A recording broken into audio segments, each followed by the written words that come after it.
Hi, this is Jason from Horrific Nightmares, and welcome back to another What's in the Bag, Jay. Now, this is the segment where I take 6 movies from my collection that I haven't seen, write their names on a piece of paper, throw them in the bag, draw one out at random, and do a review. Now, coming back from last week is Body Cam, Vampire Over London, Raising Jeffrey Dahmer, The Cleaning Lady, Ill, Final Contagion, and making its debut this week is Violent Midnight. All right, I'm going to give the bag a good tussle, and we're going to see what we're going to watch this week.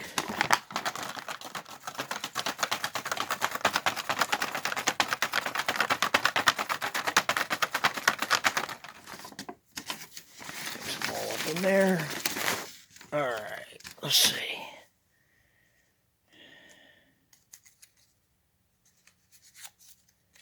Huh, all right. Raising Jeffrey Dahmer. Okay. I'm going to set that aside while I set all the other movies side by side by side.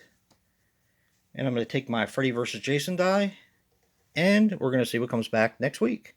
Now remember, if I roll a Freddy vs. Jason or a 5, they all come back.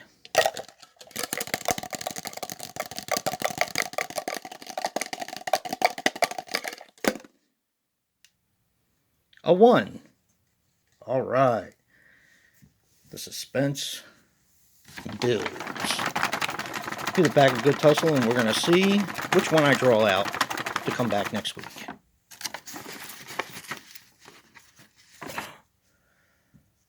All right. Let's see. If I can get the darn thing open.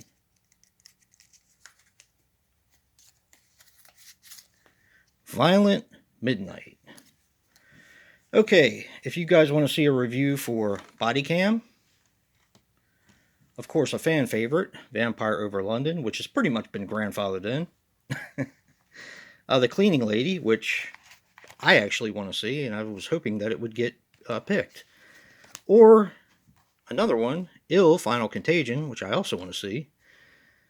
Make sure you vote for the one you want, or more than one, or whatever you want to do, and I will keep that in mind. But right now, I'm going to go watch Raising Jeffrey Dahmer and come back with a review later. Well, I'm back. I just watched Raising Jeffrey Dahmer, and here are my thoughts. Raising Jeffrey Dahmer is a 2006 film which runs approximately 85 minutes and is directed by Rich Ambler. The only thing I could find on him was Ambrose Civil War Stories, which I'm not really sure what that is, but it was credited to him. Now this stars Bo Svenson as Detective John Amos.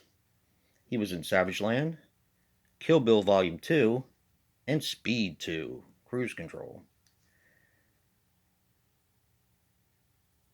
Scott Serkis as Lionel Dahmer. He was in Belong to Us, The Tree, and Rhino. And Kathy Barnett as Sherry Dahmer. She was in House on Dyer Street, In the Water, or The Wake of Ire, which I've never heard of that one. Now this had a budget of $250,000, and the film takes place, or kind of focuses on the years of 1960, 1969, 1973, 1978, 1988, and 1991. I really enjoyed this film.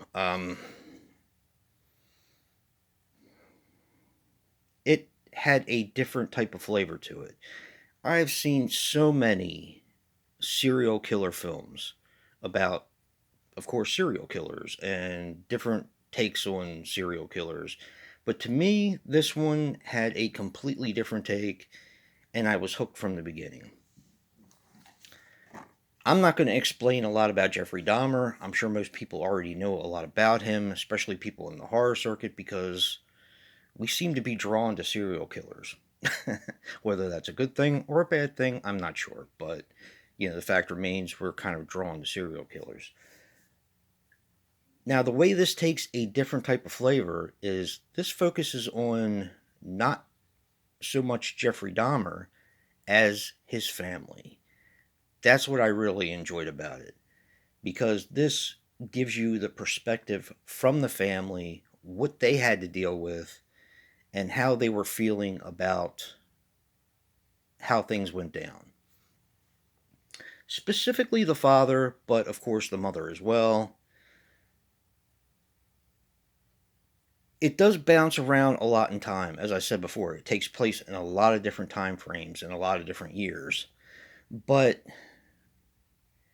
it's trying to reconstruct Jeffrey Dahmer's life through his family to see kind of where they went wrong.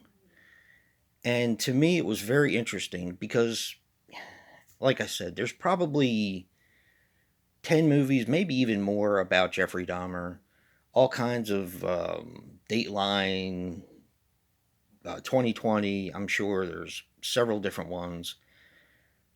And they do get into a little bit of how the family feels, but this one is solely focused on the family and what they had to deal with. From being bombarded by the media to being accused of being bad parents, having stuff made up about them. It's a very interesting take on not a tire genre, because I always like to watch stuff about serial killers, but it was just refreshing to me. A very refreshing take. Now, is this horror? Yes, because you're dealing with a serial killer. It doesn't have a lot of blood, although it does have some disturbing imagery, because it does take place in different time periods when he's torturing animals as a child, which I don't particularly care for, but it's pretty much par for the course when you're talking about serial killers. That's one of the telltale signs. Also, when they end up finding the bodies, there's a lot of really interesting things in here that I don't want to spoil, because I definitely feel like this film is worth watching. Now, I read a couple reviews after I watched the film, because when I was looking up on IMDb to get some information about it, it has a very low score on IMDb. So I was like, oh boy, here we go. I've seen good serial killer films, I've seen bad ones. I was kind of wondering why this got the hate that it got. So I started looking up reviews after I finished the film. And while I kind of agree with some of what the reviewers said about why they hated it, to me, the take was so refreshing. I didn't mind. I mean, acting is not great, but it's not bad either. It could have been better, but you're working with a fairly limited budget film that has a pretty big cast, because you're dealing with a lot of years. You're dealing with Jeffrey Dahmer at age 5, and age 10, and age 15, stuff like that. So it has a fairly extensive cast.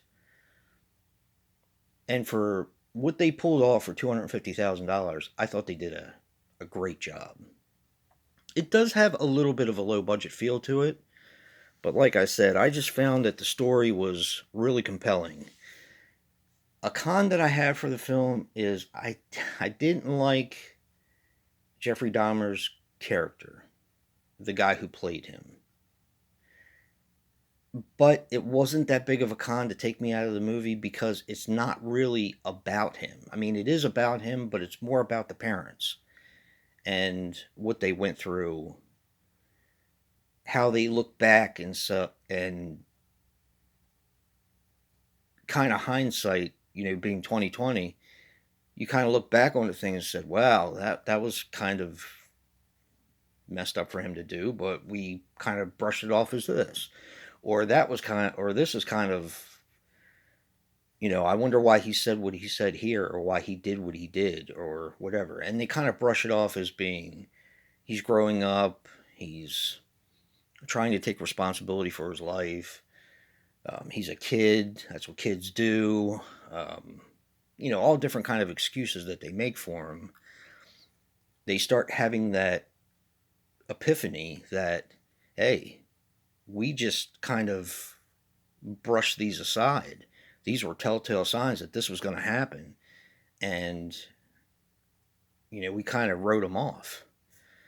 And I kind of understand it. I mean, it's a movie that you have to watch to kind of get where I'm going with what I'm saying here, but this is your child. You're supposed to love them. Even his stepmom, he was very respectful with his parents for the most part. He loved his grandmother. So, despite the fact that he's doing bad things and you kind of know that in the corner of your mind, you're kind of thinking that this, maybe this kid wasn't that bad, which sounds really bad, but it just has that feel to it.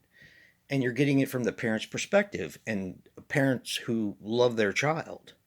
So that's kind of what I'm getting at here. Not that Jeffrey Dahmer wasn't bad, he was a monster, a disgusting monster, but you're seeing it from a different perspective. So you're getting more of the story, as I said, from a different perspective.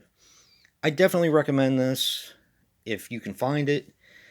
This is another one like when I reviewed a couple weeks ago. Don't Let Him In. I thought this was a newer film, and it turns out it was from 2006.